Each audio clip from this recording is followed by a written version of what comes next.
আসসালামু আলাইকুম everyone, welcome to Sabina's kitchen. Afghani chicken curry আমি কিভাবে তৈরি করছি সেটাই আজকে আপনাদের সাথে শেয়ার করব। বিশ্বাস করবেন না, অসম্ভব মজার একটা রেসিপি।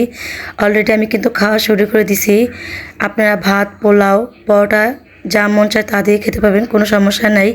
তো এই যে এখানে আমি কিন্তু চিকেন সুন্দর করে ধুয়ে নিছি। এর মধ্যে দিয়ে দিছি আমি আদা রসুন বাটা, পরিমাণ মতো লবণ আর লেমন জুস দিয়ে সুন্দরভাবে হাত দিয়ে মেখে মেখে ম্যারিনেট করে নিব। তো এই যে দেখতেছেন আমি কিন্তু সুন্দর করে এখন ম্যারিনেট করে নিতেছি। তো অসম্ভব একটা মজার রেসিপি, আপনারা সবাই বাসায় অবশ্যই ট্রাই করবেন। তো এখন আমার লাগবে মেন উপকরণ: পেঁয়াজ কুচি, ধনিয়া পাতা, কাঁচামরিচ পরিমাণ মতো, আর দিব আমি এখন কাজু বাদাম দিয়ে সুন্দর করে আমি এখন ব্লেন্ডার জারে ব্লেন্ডার করে নিব। তো এই যে দেখতেছেন আমার সুন্দরভাবে ব্লেন্ডার হয়ে গেছে।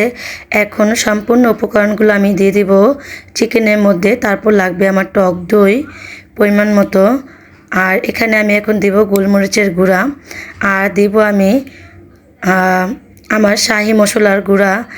তো সুন্দরভাবে আমি হাত দিয়ে ভালোভাবে এখন সুন্দর করে ম্যারিনেট করে নিব। এই যে দেখতেছেন চিকেনের গায়ে গায়ে যাতে সুন্দর করে আমার মশলাগুলো ঢুকে।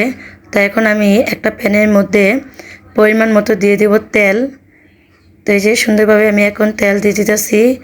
তো তেল দেওয়া হয়ে গেলে তারপর আমি এখন সুন্দর করে চিকেনগুলো ভেজে নিব। তো এই যে আমি এক এক করে চিকেনগুলো সব দিয়ে দেব প্যানের মধ্যে।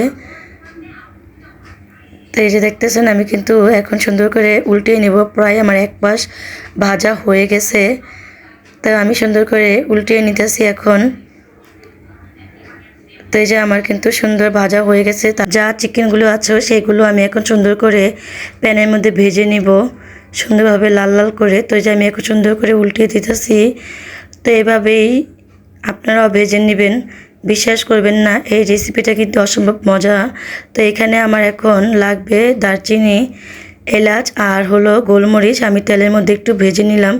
তারপর যে আমার যে উপকরণগুলো ছিল মশলা, সেগুলো আমি এখন দিয়ে দিছি কড়াইয়ের মধ্যে, দিয়ে সুন্দর করে নেড়েচেড়ে আমি এখন ভেজে নিব। তো এই যে এই পর্যায়ে আমি এখন চিকেন ভাজাগুলো সম্পূর্ণ সব দিয়ে দিব কড়াইয়ের মধ্যে, দিয়ে আমি নেড়েচেড়ে সুন্দর করে এখন কষিয়ে নিব।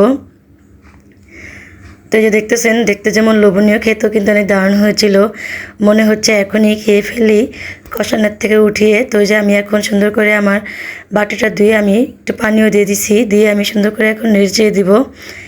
তো এই যে দেখতে কিন্তু একদম সুন্দর একটা রেসিপি। তো আমি আর একটু লবণও দিয়ে দিলাম এখন, কারণ লবণ তখন আমি দিইনি এর জন্য। তো আমি এখন সুন্দর করে এখন ঢাকনা দিয়ে একটু ঢেকে দিব। তো এই যে আমার কিন্তু প্রায় হয়ে গেছে। এই পর্যায়ে আমি এখন দিয়ে দিব কাসুরি মেথি। তো কাসুরি মেথি কিন্তু অবশ্যই দিবেন, তাহলে ফ্লেভারটা অনেক স্ট্রং হয় আর খেতে অনেক দারুণ হয়। আর একদম লাস্ট পর্যায়ে দিব ডানো ক্রিম। তো ডানো ক্রিম কিন্তু অবশ্যই দিবেন। ডানো ক্রিমটা দিলে আফগানি চিকেন কারির যে একটা অরিজিনাল ফ্লেভার সেটা অবশ্যই আসবে। তো আপনারা চেষ্টা করবেন ডানো ক্রিম দেওয়ার জন্য। তো দেখতে যেমন লোভনীয়, খেতেও কিন্তু অনেক দারুণ হয়েছিল। আর আমার রেসিপিটা কীরকম হলো সবাই আমাকে অবশ্যই কমেন্টে জানাবেন। দেশ এবং দেশের বাহির থেকে যারাই আমার এই রেসিপি দেখতেছেন সবাই আমাকে সাপোর্ট করবেন। আল্লাহ হাফেজ।